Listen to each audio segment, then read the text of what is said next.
नमस्कार।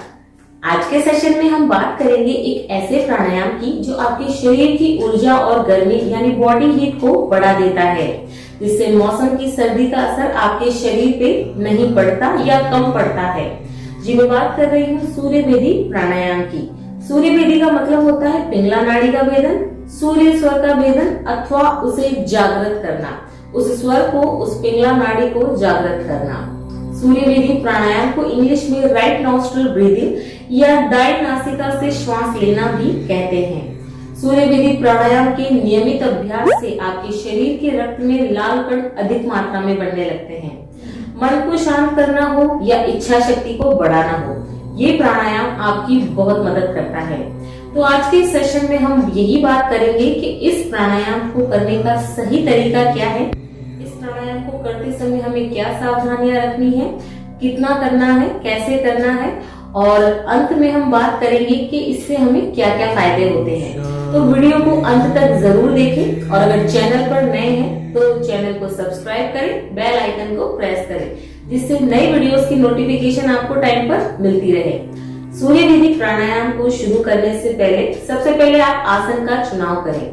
आप किसी भी कंफर्टेबल पोज में बैठ सकते हैं, सुखासन, पद्मासन, अर्ध पद्मासन या वज्रासन। किसी भी आसन में आप बैठें, पर कमर, गला, कंधा ये सब सीधा होना चाहिए। आप बिल्कुल सीधे बैठें, बिल्कुल ऐसे लटक के ना बैठें। अगर आपको नीचे बैठने में समस्या है तो आप ऊपर चेयर पे, कुर्सी पर भी बैठ सकते हैं। तो सबसे पहले आसन का चुनाव करें।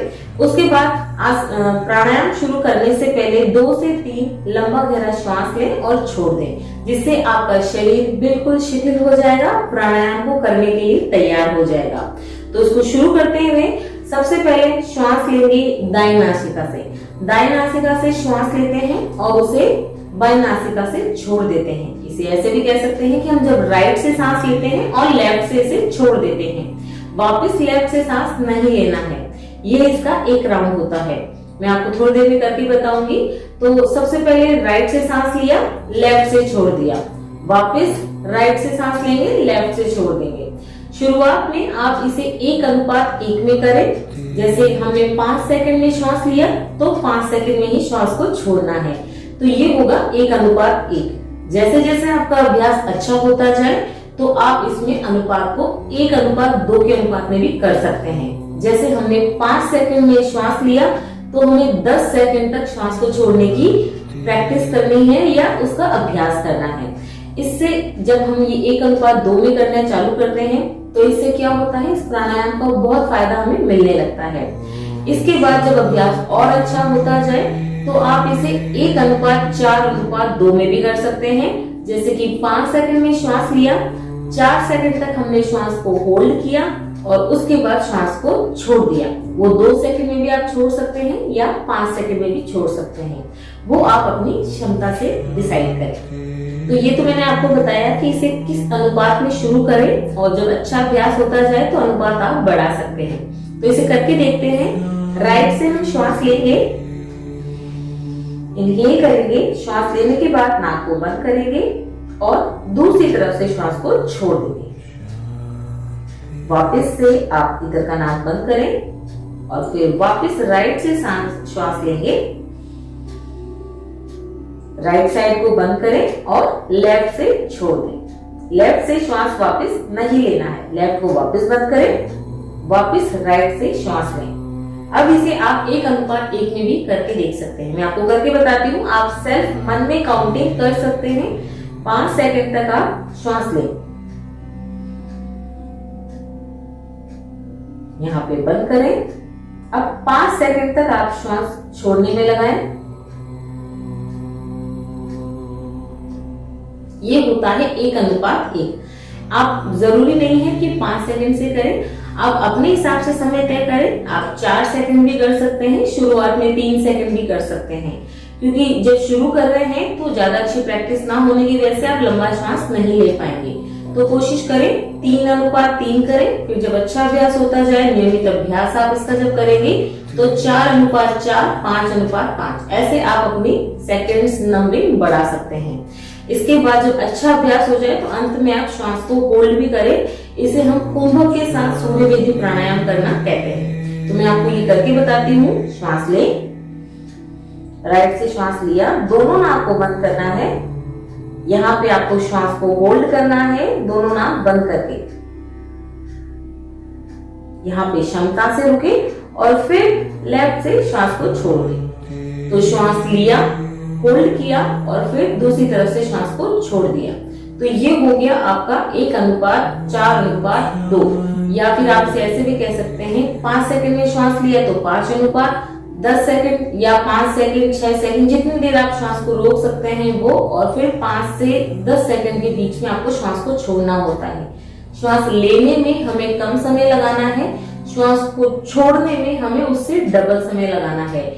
इससे क्या होता है, शरीर की जितनी विषैली गैसेस है जैसे CO2 है या और भी हमारे विषैले तत्व हैं, वो जब हम श्वास छोड़ते हैं तो शरीर से ज्यादा मात्रा में बाहर निकलते हैं। जब आप प्राणायाम करें तो एक हाथ आपका जो नासिका छिद्र है उसे बंद करने में काम आता है, तो दूसरे हाथ को आप मुद्रा बना के भी बैठ सकते हैं। आप ज्ञान मुद्रा में बैठें और एक हाथ आपका काम आता है नासिका का छिद्र बंद करने में। तो ये आसन करने, ये प्राणायाम करने का मैंने आपको तरीका बताया है। आसन का चुनाव किया, अनुपात का चुनाव किया और उसके बाद इस प्राणायाम को करें। सीधा बैठ बहुत जरूरी है, आप चाहे से नीचे बैठे या ऊपर बैठे। अगर समस्या है नीचे बैठने में तो आप ऊपर बैठ के भी कर सकते हैं। अगर आप काम काजी हैं तो कुछ प्राणायाम का अभ्यास करके भी दिन की शुरुआत आप कर सकते हैं। तो इस प्राणायाम का आप नियमित अभ्यास करें और जब अच्छा अभ्यास होता जाए तो अनुपात की संख्या अपने हिसाब से बदलते रहें। इस प्राणायाम को करते समय हमें कुछ ध्यान देने वाली बातें हैं, कुछ सावधानियों का ध्यान रखना होता है। जैसे कि ये प्राणायाम, जैसे मैंने आपको बताया, सूर्य भेदी प्राणायाम आपके शरीर के ताप को बढ़ा देता है। तो जिनको भी हार्ट से रिलेटेड समस्या है वो इस प्राणायाम को ना करें, और जिनको मिर्गी के दौरे आते हैं वो भी इस प्राणायाम को ना करें। अगर मौसम गर्म है, गर्मी का मौसम है, तो इस प्राणायाम को ना करें। जहाँ जो स्थान गर्म है, जैसे कई सिटीज या कई प्रदेश ऐसे होते हैं जो गर्म क्षेत्र होते हैं, वहां पे इस प्राणायाम को ना करें। इससे बाहर भी गर्मी है और आपके शरीर का ताप भी और ज्यादा बढ़ जाएगा, तो आपको समस्या हो सकती है। अगर आपको पित्त की समस्या है तो भी इसे ना करें, क्योंकि इससे और ज्यादा पित्त बनने लग जाता है, तो आपको ये दिक्कत दे सकता है। हाई बीपी वाले इसे ना करें, क्योंकि हाई बीपी में वैसे ही श्वास तेज हो जाती है और इस प्राणायाम को करने से भी बॉडी हीट बढ़ जाएगी, तो ये भी उन्हें समस्या दे सकता है। तो ये कुछ सावधानियां हैं। अगर आपको ज्यादा स्ट्रेस है या आपको बहुत ज्यादा ही अवसाद है तो इसे ना करें। अगर हल्का फुल्का है तो आप इसे कर सकते हैं, पर ज्यादा है तो आप अपने डॉक्टर की सलाह से ही करें। तो ये कुछ हल्की फुल्की सावधानियां मैंने आपको बताई हैं। तो बात करते हैं सूर्य भेदी प्राणायाम से होने वाले फायदों की। फायदे तो बहुत से हैं, लेकिन कुछ फायदे मैं आपको बताती हूँ। सूर्य भेदी प्राणायाम से आपका शरीर का ताप बढ़ता है, शरीर की गर्मी बढ़ती है। तो ये प्राणायाम सर्दी के मौसम में करना बड़ा फायदेमंद रहता है। सर्दी के मौसम से संबंधित जो भी समस्याएं हमें होती है, जैसे सर्दी, जुकाम, बुखार, कफ की समस्या, वात की समस्या, ये सारी समस्याएं इस प्राणायाम को करने से धीरे धीरे दूर हो जाती है। अगर आपका पाचन स्लो है, अगर आपका खाना ढंग से नहीं पचता है, तो ये प्राणायाम का आप नियमित अभ्यास करें, जिससे आपका पाचन शक्ति बढ़ेगी। आपकी कब्ज, गैस, एसिडिटी, जो भी पेट से रिलेटेड समस्याएं हैं वो धीरे धीरे दूर हो जाएगी। इसके नियमित अभ्यास से कुष्ठ रोग में भी फायदा देखने में आता है। कुछ बीमारियों जैसे साइनस, दमा, चर्म रोग यानी स्किन डिजीज और डायबिटीज, ये जो बीमारियां हैं इसमें भी अगर आप ये प्राणायाम करते हैं, इसका नियमित अभ्यास करते हैं, तो फायदा देखने में मिलता है। लो बीपी वालों के लिए भी ये प्राणायाम बड़ा अच्छा है, क्योंकि लो बीपी में ये उनकी जो बॉडी का टेम्परेचर है उसे थोड़ा सा बढ़ाता है, जिससे कि उन्हें लो बीपी या जो सांस गिरती है या श्वास की गति कम हो जाती है लो बीपी में, वो समस्या धीरे धीरे दूर हो जाती है। तो लो बीपी वाले इस प्राणायाम का नियमित अभ्यास करें और इस बीमारी से अपने आप को निजात दिलाएं। इस प्राणायाम का आपके मस्तिष्क पे बहुत अच्छा असर पड़ता है। ये मस्तिष्क को उत्तेजित करने का काम करता है, तो अवसाद, चिंता आदि रोगों में भी ये बड़ा फायदेमंद है। मन को शांत करने के लिए इस प्राणायाम का अभ्यास आप कर सकते हैं। अगर इस प्राणायाम का नियमित अभ्यास करें और अच्छे योग गुरु के मार्गदर्शन में करें, तो पागलपन जैसी समस्याओं से भी निजात मिल सकती है। इस प्राणायाम से शरीर में ऊर्जा का संचार बढ़ता है, हमारा शरीर का ताप बढ़ जाता है, तो कुंडलिनी जागृत करने में भी ये प्राणायाम बहुत फायदा करता है।